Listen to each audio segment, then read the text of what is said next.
खासदार की कशाचीही अपेक्षा मला नाही. तर तसं काही मला काय पाहिजेच आणि मी तिथे बसणारच आणि नाहीतर मी काय उपोषण करीन या अमुक असलं काहीही नाही.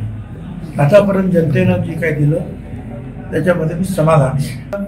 मुख्यमंत्रीपद खासदार की कशाचीही अपेक्षा मला नाही. जी भूमिका पक्ष देईल आणि जनता मान्य करेल त्या भूमिकेत मी जात असेल त्या भूमिकेत मी जाणार. तर मी हे पाहिलं ओबीसीच्या वेळेला सुद्धा मी अगोदर मंत्रिपदाचा राजीनामा दिला आणि नंतर ओबीसीची रॅली 17 नोव्हेंबरला मी अंबडला अटेंड केली, हजर राहिलो आणि भाषण केलं. खासदारकीच्या बाबतीमध्ये सुद्धा मला जेव्हा असं वाटलं की माझ्यामुळे जी चर्चा कोणता सुटत नाही, मी सांगितलं बस जरी मोदी साहेबांनी किंवा अमित शहानी माझ्यावर विश्वास दाखवला असेल आणि मी तर काही मागितलं नव्हतं ते पण त्यांनी विश्वास दाखवला, मला द्यायचं ठरलं.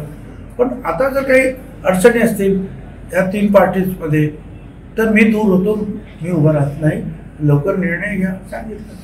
तर तसं काही मला काय पाहिजेच आणि मी तिथे बसणारच आणि नाहीतर मी काय उपोषण करीन या अमुक असलं काहीही नाही. आतापर्यंत जनतेनं जे काय दिलं त्याच्यामध्ये मी समाधान. महाराष्ट्रातील सर्व बातम्यांचे विश्वासार्ह व्यासपीठ सकाळच्या सर्व सोशल मीडिया प्लॅटफॉर्मला लाईक, फॉलो आणि सबस्क्राईब करा. तसंच सर्व नोटिफिकेशनसाठी बेल आयकॉन प्रेस करायला विसरू नका.